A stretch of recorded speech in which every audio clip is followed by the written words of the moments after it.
Buenos días chicos, espero que se encuentren muy bien. Bueno, esta vez vamos a hablar sobre la guerra del terrorismo o contra el terrorismo.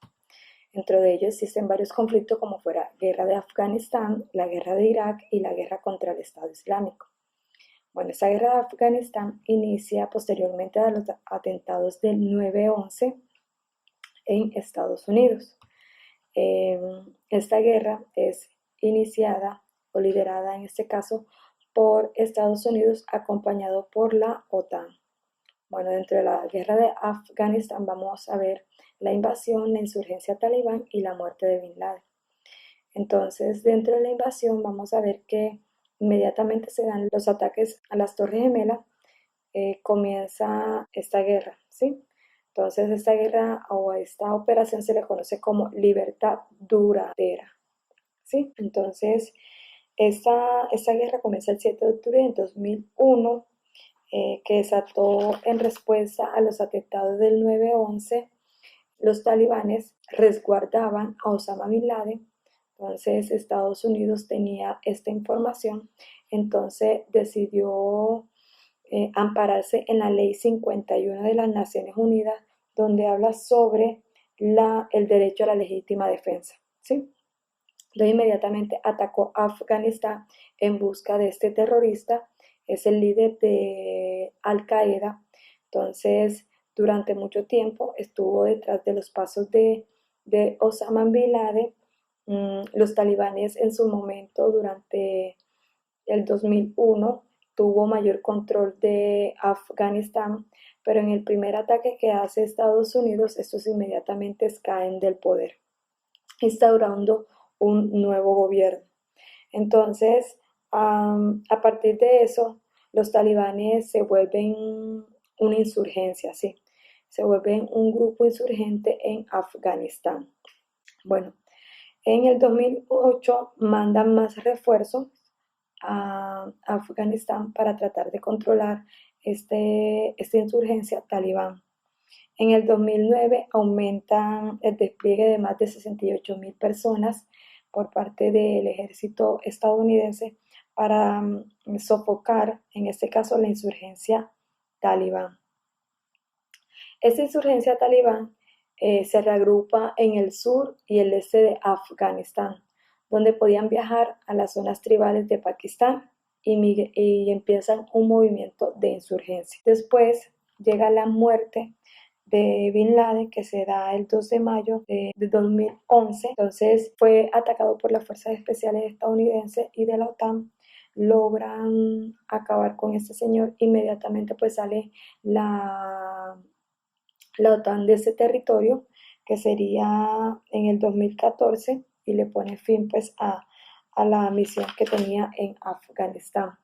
Pero hubo unos acuerdos dentro de lo que fue la guerra afgana, y era que por eso se demoró más tiempo el ejército estadounidense, porque hubo un acuerdo en el que los soldados estadounidenses se quedaban para entrenar a los soldados afganos. Durante este tiempo, Afganistán sufrió varias, digámoslo así, tuvo varios enfrentamientos altibajos durante todo el periodo de la guerra afgana. El 11 de septiembre de 2001, el mundo fue testigo en vivo y en directo del peor ataque que jamás ha vivido Estados Unidos. Los ataques contra las Torres Gemelas de Nueva York mataron a casi 3,000 personas.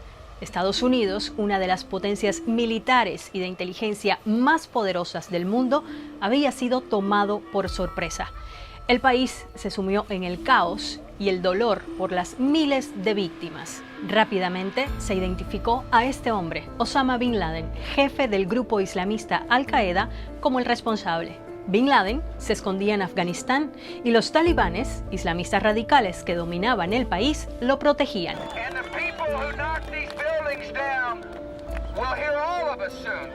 Entonces, un mes después del 11 de septiembre, Estados Unidos lanzó una ofensiva con el apoyo de otros países y comenzó a bombardear Afganistán. A día de hoy, 18 años después, Estados Unidos todavía tiene 14,000 soldados desplegados allí. Las negociaciones de paz que estaban en curso, al menos según el presidente Donald Trump, están muertas.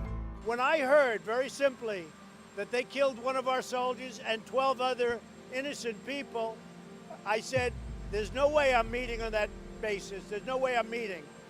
¿Pero por qué ha durado tanto esta guerra? Para empezar, Afganistán era ya un lugar muy complicado cuando Estados Unidos llegó en 2001. Veamos ahora por qué. En 1979, Afganistán fue invadido por la antigua Unión Soviética, que impulsó allí un gobierno comunista, pero encontró una feroz oposición que se empezó a organizar para combatirlos. La mitad de la población tuvo que huir a países como Irán o Pakistán. 10 años después, en 1989, cuando cayó el campo socialista, también se retiraron las tropas soviéticas de Afganistán. Pero esto no significó la paz para ese país. Al contrario, la guerra civil, la polarización y el enfrentamiento que ya llevaba décadas continuaron. Estos años de guerra fueron el caldo de cultivo para el extremismo. En 1996, los talibanes se tomaron el control de la capital Kabul. ¿Y quiénes eran los talibanes? Pues un grupo radical que prometía luchar contra la corrupción y que introdujo una versión extrema del Islam. Prohíben la música, el cine y el trabajo para las mujeres. Imponen castigos como la muerte a pedradas y amputaciones. Se expandieron con mucha fuerza. Tan solo un año después ya controlaban un tercio del territorio afgano. Y ya por esta época escondían a Osama Bin Laden y Al Qaeda en su territorio. En este escenario comenzó la guerra, que ha tenido varias etapas. Solo 2 meses después de la intervención estadounidense, el régimen talibán colapsó. Sus soldados huyeron a Pakistán, pero estábamos muy lejos del fin. Un nuevo gobierno, respaldado por Estados Unidos, tomó el poder en 2004, luego de unas accidentadas elecciones. Pero nunca se consolidó un gobierno afgano fuerte y los talibanes nunca perdieron totalmente el control. Siguieron presentes en muchos territorios, fundamentalmente en la frontera con Pakistán, donde se escondían.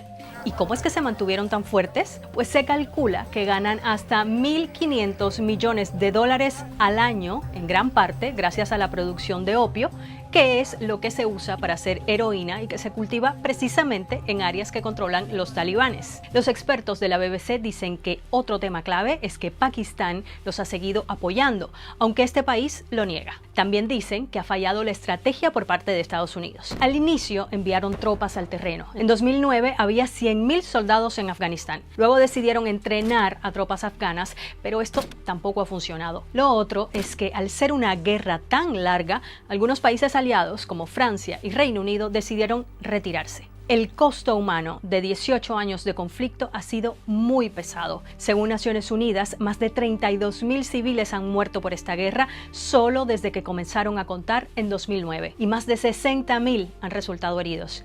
El presidente afgano Ashraf Ghani dijo que más de 45.000 miembros de las fuerzas de seguridad de su país habían sido asesinados desde 2014. Por su parte, el ejército estadounidense ha perdido a 2.300 soldados en esta guerra, pero también ha tenido un gran impacto económico para Estados Unidos. Las cifras varían dependiendo de quién las presente, pero un estudio independiente asegura que cerca de $1 billón. ¿Y estamos cerca del fin de esta guerra? Pues es difícil saberlo porque la situación hoy por hoy es muy volátil. Las negociaciones con los talibanes, anunciadas por Trump a inicios de este año, están estancadas, aunque al parecer hay un preacuerdo como punto de partida. Paradójicamente, la paz, si se concreta, significará que los talibanes continuarán teniendo mucho poder en Afganistán. De hecho, controlan más territorio hoy que en 2001, cuando todo comenzó hace casi 20 años. Iniciamos con la guerra de Irak. Bueno, entonces dentro de la guerra de Irak vamos a hablar sobre el desarme a Irak de armas de destrucción masiva, el eje del mal y la invasión. Bueno, entonces vemos que este desarme de Irak de armas de destrucción masiva, algunos detractores consideran que fue más bien unas excusas motivadas por asuntos económicos o políticos. Entonces, el presidente en su momento de Estados Unidos, Bush, acusa a Irak de tener armas de destrucción masiva. Así la ONU haya dicho que en sus investigaciones nunca encontraron armas biológicas o cualquier tipo de armas que pueda ser utilizada contra la humanidad, pues que sean de destrucción masiva. Sin embargo, Estados Unidos siguió con sus propósitos y en ese caso era la invasión a Irak. Entonces, asegura de que se encontraban armas de destrucción masiva que Saddam Hussein apoyaba al terrorismo y que buscaba la libertad del pueblo iraquí. Bueno, esta operación fue llamada Operación de Libertad Iraquí. Bueno, entonces tenemos que el eje del mal fue, digámoslo así, una expresión utilizada por el presidente estadounidense Bush en el 2002, donde cataloga algunos países que apoyan completamente el terrorismo.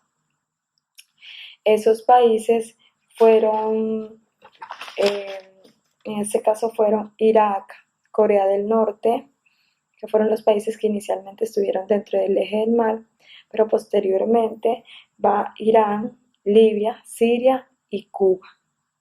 Bueno, dentro de la invasión a Irak, hubo varios países que se opusieron completamente a esta invasión, como lo fue Francia, Bélgica, Rusia y China. Marzo de 1988. Más de 3.000 civiles murieron cuando aviones de combate iraquíes lanzaron gas nervioso en la localidad de Halabia. The bodies which litter this town were those of people who ran out of their houses to try to escape the gas. 2 años después, el otrora presidente de Irak, Saddam Hussein, lanzó una invasión sorpresa en Kuwait. Una contundente campaña militar liderada por Estados Unidos lo forzó a echarse para atrás. Después del cese el fuego hubo sanciones económicas y la ONU designó inspectores para supervisar la destrucción de armas químicas. Pero Saddam Hussein no cooperó y los inspectores pronto abandonaron el país. Luego vino el 11 de septiembre. En cuestión de días, el entonces presidente de Estados Unidos, George W. Bush, dijo a sus generales que prepararan una posible guerra contra Irak. States like these and their terrorist allies constitute an axis of evil. La Casa Blanca trató repetidas veces de vincular a Irak con los ataques del 11 de septiembre, pero esos vínculos resultaron ser falsos. Bush recibió entonces al primer ministro británico Tony Blair en Texas. Los críticos de Blair señalan que fue ahí donde acordó secretamente ir a la guerra, aunque Blair lo niega. Luego Bush planteó ante la ONU su caso para desarmar a Irak a la fuerza. El gobierno británico publicó su propio expediente asegurando que Irak poseía armas de destrucción masiva que podían lanzarse en 45 minutos. The intelligence picture they paint is one accumulated over the last 4 years. It is extensive, detailed, and authoritative. El gobierno reconoció después que la inteligencia era defectuosa y la afirmación de los 45 minutos incorrecta. En noviembre se permitió el regreso de los inspectores de armas, pero se sospechaba que Saddam Hussein usaba tácticas dilatorias. Tras una última cumbre, se emitió un ultimátum. Saddam Hussein and his sons must leave Iraq within 48 hours. Their refusal to do so will result in military conflict. El conflicto duró poco, o eso fue lo que pareció. Luego vinieron las repercusiones. El saqueo inicial pronto se transformó en una insurgencia organizada. Saddam Hussein fue capturado y ejecutado, pero eso no acabó con la violencia. Surgieron fotos de tropas estadounidenses abusando de prisioneros iraquíes. Our country had an obligation to treat them right. We didn't, and that was wrong. La violencia entre los musulmanes chiitas y sunitas se intensificó. La tasa de asesinatos en Bagdad se triplicó. La solución de Washington fue enviar 20.000 soldados más. La violencia pareció mermar y los bombardeos disminuyeron. En abril de 2009, Reino Unido terminó las operaciones de combate. 179 británicos habían perdido la vida. Las tropas estadounidenses se retiraron 2 años después. Now, Iraq's not a perfect place, but we're leaving behind a sovereign, stable, and self-reliant Iraq. Se estima que desde el inicio del conflicto 179.000 civiles y por lo menos 40.000 militares murieron. Sucesivos gobiernos iraquíes han tenido dificultades manteniendo el orden. El autodenominado Estado Islámico ha tomado control de amplias zonas del país, incluyendo la segunda ciudad Mosul. Hasta la fecha, los ataques continúan por todo Irak. Por último, tenemos la guerra contra el Estado Islámico. Este Estado Islámico, este grupo terrorista, creó un califato. El califato es como una forma de Estado dirigido por un líder político y religioso de acuerdo a la ley islámica. Este tipo de Estado tiene mucha fuerza en Irak y Siria. Entonces, este Estado Islámico o este grupo yihadista también se crea en el 2002 por Abu Musad, un jordano que crea como un grupo radical. Pero en el 2003 Abu Musab juró lealtad a Osama Bin Laden y fundó el Al-Qaeda en Irak. Entonces, convirtiéndose en la mayor fuerza insurgente en la invasión por parte de Estados Unidos a Irak durante el 2003 y tiene mucha fuerza en Irak. Pero en el 2006 este señor muere y este Al-Qaeda de Irak crea como una rama. Esta rama se le llamará Estado Islámico de Irak, también conocido como ISI. En el 2013 se une a la rebelión contra el presidente sirio Bashar al-Assad y ahí crean el Estado Islámico no solamente por parte de Irak, sino también por parte de Siria. ¿Sí? ¿Cómo se financia este grupo terrorista? Se financia por medio de la venta del petróleo y el gas, donde tiene campos que él controla, que este grupo terrorista controla. Entonces, este grupo va a tomar mucha fuerza, impulsa el terrorismo a partir del 2005, a partir del 2010, toma mucha fuerza este grupo terrorista. Actualmente se concentra en estas poblaciones de Siria e Irak. Este grupo de Estado Islámico jura que va a irrumpir las fronteras de Irak para así liberar al pueblo palestino. Entonces, esta guerra contra el terrorismo o guerra contra el Estado Islámico básicamente la lideran los países occidentales. En este caso, el líder pues, de esto sería Estados Unidos, que tiene una guerra. Sabemos que este Estado Islámico tiene mucha fuerza en Siria. Siria es uno de los países que está pasando por uno de los conflictos más terribles y está generando una de las grandes migraciones de sirios hacia el continente europeo o hacia otros países alrededor. Entonces, el conflicto en Siria, sabemos que está el Estado Islámico y este país está completamente dividido entre aquellos que apoyan al presidente y aquellos que apoyan como a la rebelión contra este dictador que es Bashar al-Assad. Bueno chicos, espero que hayan podido entender el tema, espero que tengan un buen día. Chao.